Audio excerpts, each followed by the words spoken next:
Hello once again everyone, and welcome back to Getting More. And today we're going to be moving away from the backsword, but keeping with linear style fencing, as I'm going to be tackling Capoferro. Now the reason I'm going over Capoferro is because, one, I have been meaning to do more rapier content on the channel, and two, Capoferro is one of the finest sources for getting your feet wet with not only rapier, but with just a lot of good linear fencing methodology, as he really does encourage you to do only what is correct. He really doesn't have a ton of fluff. There is a little bit of kind of holier than thou if you read his direct words, which can be kind of funny, and we'll be sort of talking about him in a bit of a tongue-in-cheek way at times. But help me out today is Jacob. It's his first time back in the channel in a while. So today we're going to be dealing with his first plate, and specifically his first couple main actions. Now, important to note, before you go into this, what you should do is read his preamble, which is where he's going to talk all about how to carry the body, all about the delivering of strikes, all about the different parts of the sword, etc., as well as what I call his idealized form of fighting, which is frankly kind of boring, but we'll briefly go over it. The reason that I am not going over it is frankly just too much for a video. If you want to read it aloud, have someone read it to you. But I am going to assume that you have at least read that portion of it, and so have understanding as to how to form the guards that we're going to form, how to do all those sort of things, etc. But I will still try to add definition to terminology as I go. Either way though, our first action is going to do with finding the sword in Quarta. So, both of us will form into our normal stances. Now it should be noted, if he is holding a low terza wherein either his wrist is straight, or alternatively if his arm is bent, basically he's not extended, this is not when I want to be finding the sword. When he extends his sword out into the middle is when I now need to worry about finding the sword. Capoferro very much would prefer that we stay at farther measure, and in general you should stay at farther measure. When he extends his sword into the middle, this can be seen as kind of either an aggressive action or an invitation to play. I'm going to extend my arm into Quarta as I advance forward with my right foot as an accrescimento. Now I brought my back foot with me because it's partially habit, and you will generally. If we're a little closer, then I need not do so. But what this essentially does is it shuts down his line. Now obviously we're at quite great distance, but both Jacob and I are capable of some pretty big lunges. You don't want to risk getting closer to him than you have to. And that's going to be kind of a running theme through this is patience. A lot of people rush into this sort of engagement, or they find the sword with their arms down here, which yes, you can absolutely still do that, but we're at fighting range. Especially with these things being so sharp and a thrust being pretty much a death sentence, you want to focus on being much further away. And in general, this also allows you a lot more control over all of the actions, as we will be seeing as we tackle today. Now, what the key thing for making this work particularly well is, as Jacob extends his arm, notice that his posture only slightly changes. You want to be standing in such a way that it's not difficult for you to employ your arm and a little bit of core. At the same time, I can bring my right foot up to give myself a little bit more of forward pressure, which will help in regards to my lunges. But in general, this should be a relatively disconnected motion. If you find that you struggle with putting that arm out there with minimal movement of the rest of your body, you are probably not loading your leg enough, or your core is weakened. Now these are things that can be practiced. If you want to see more about that, watch my purpose of posture and rapier. Either way though. So, the next thing that's going to happen is, since I have found the sword, I am creating a favorable angle for me. Jacob is going to perform a cavazione followed by a lunge, where he will strike me in either Secunda or Secunda terza. Now what we're talking about there is Secunda would of course be the hands all the way flat. Secunda terza is kind of in between the two, sort of 45%. You will find you get hit in both. You'll find you'll launch both. It just kind of depends upon what you have. Since I'm making open line for him, he's just fine doing either one.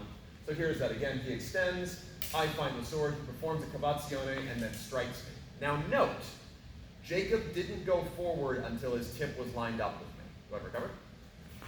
There's an important thing about this. I find a lot of people make their cavaziones far too circular and try to go forward immediately. This means that his tip is more likely to strike me on a wider line, if it strikes me at all, and it leaves him very vulnerable to being struck down the center line. This is exactly what Capoferro doesn't want you doing. Instead, what we want to see from our cavazione is just that syllable that I'm emphasizing, the V, right? When he extends his sword and I find his sword, we want a tight V that brings the tip just up the other side of it, and then he turns as he extends. Another important thing that we'll be seeing later in this particular play is he doesn't go until it's lined up, because that is a tempo I might act on. Now you will lose out on speed, but you will gain so much more by doing it this way. So, now we come to actually Capoferro's method. I have come up and found the sword on my dominant side, causing Jacob to have to go around. The common answer would be to parry, right? Or to do anything along those lines, or to avoid it. That is not what Capoferro wants us to do. If Jacob had chosen to, and this is kind of going into his preamble, if Jacob had chosen to re-find my sword, so for example, we're here, I find the sword, he performs a cavazione to find it, then I should retreat and withdraw. I should not try and fight him now. And he talks about this. It's a very boring way, but very effective way to fence. Since he's trying to be aggressive, the common response would be to parry. I will instead counterattack. My counterattack is going to be relatively straightforward. It kind of depends on how much he goes in against me, but it does require a decent amount of turn of the shoulders.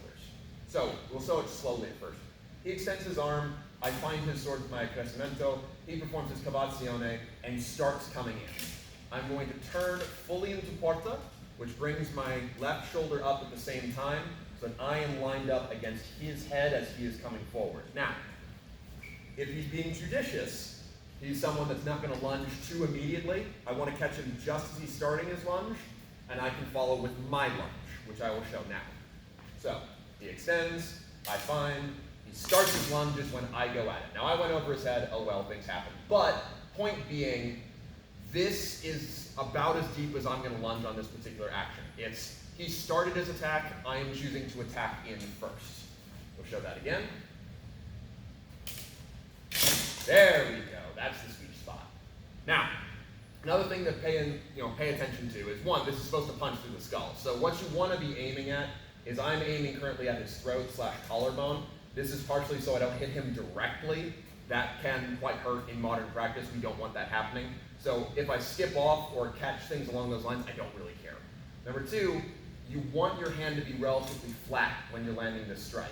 You don't want to be trying to reach over or things along those lines. That just weakens your structure. You want to be flat, bringing my core lined up so that I can really wedge this out of the way as he comes in.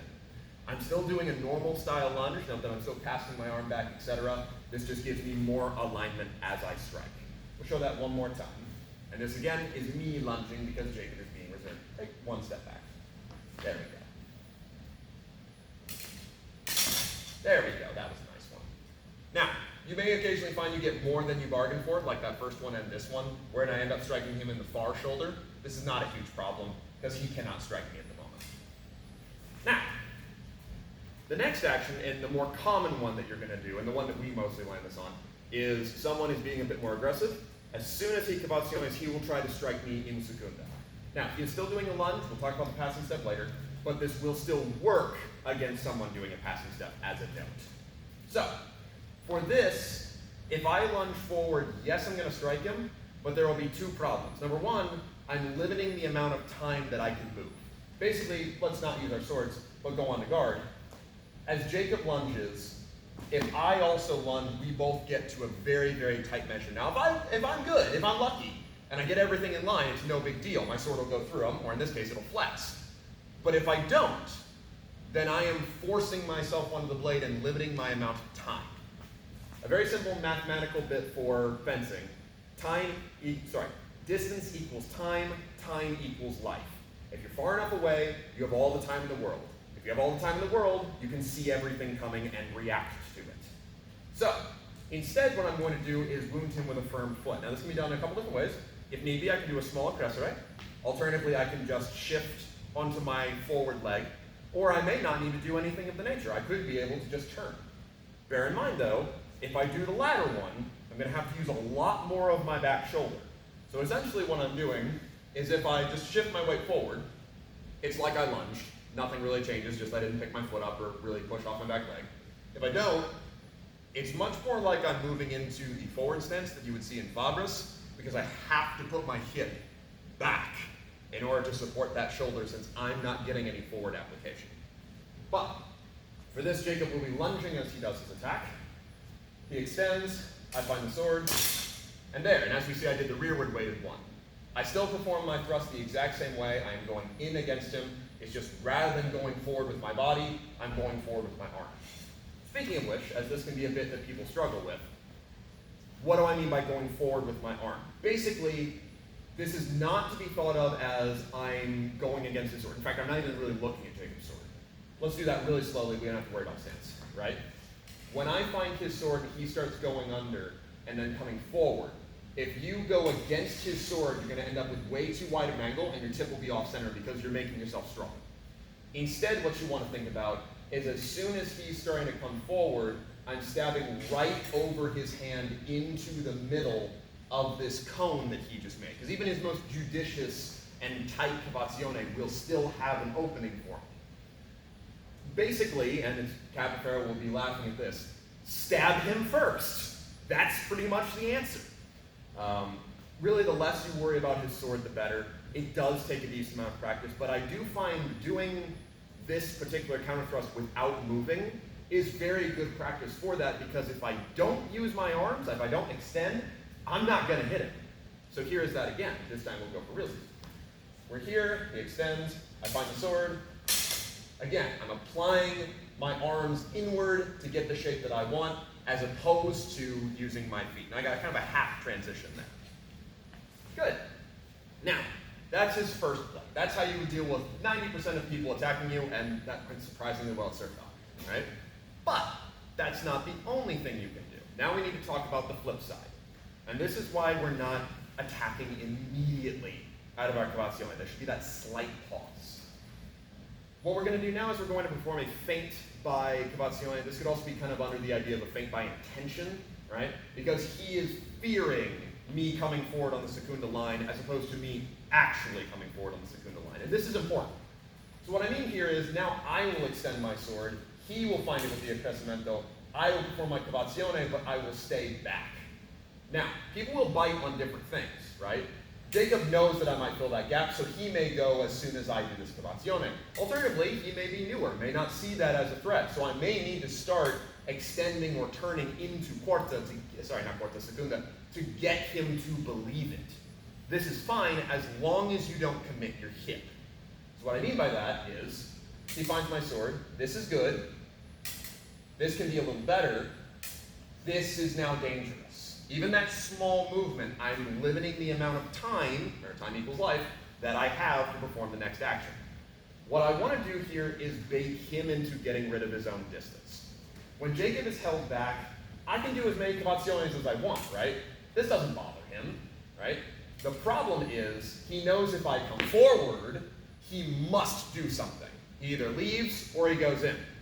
As such, it is more advantageous for him, like we said, we're stabbing them first with the counter thrust, to fill this gap. By staying back, go ahead and do the counter thrust, I will not do the follow-up. By staying back, I'm getting him to put all of his strength, be with passing step or not, again, we'll talk about that in the kind of next episode, to come into this zone, which means that while he thinks he has less time, I have more time, because he's having to cross no man's land to get me. So, we'll do this off of the lunge. The idea here is, again, I extend, he finds the sword, I bait him, and then as soon as this attack comes in, I have a lot of, I hadn't had time to talk about it as it was coming in. Now what are my options? The simplest option is I'm going to now use a parry. Now remember, Capoferro said we don't parry, parrying is stupid. But in this situation, it is good. Because if I try to counter thrust him here, it's not that I can't do it, it's that I will have to use some external angles to make it happen. We'll talk about that next time. So instead, the simple option is to use either a true edge or false edge parry. My preference is to do the false edge parry, as I'm already kind of over there, and in particular it can kind of bait the person to attack a bit more. Though, if you were turning into Secunda, as you did your feint, you may need to use a true edge parry rather than turning over. But ideally, if you can get them to move on just your Quarta, short edge parry all day. Now, what does my short edge parry look like? It looks like this. So, I extend, he finds the sword, I cavazione. All I do is draw it up in a 45, which as you see, creates just enough of an angle that he will miss me. Now, this is not a huge angle. I don't want this to be wide. I'm not doing a mezza. I am just drawing it up as though I were preparing for any normal mendrito, because I am. And this will cause my guard and my sword to skip his off the side. Because the thing about Secunda, and note, this really only works against Secunda. Go into Quarta for me. Here, it's pretty easy for him to resist me pushing him because I'm lined up with his core. Go into Secunda for me. Here, even though he can apply his core, it's just harder for him to do. He doesn't have as many muscles lined up on that side of his body.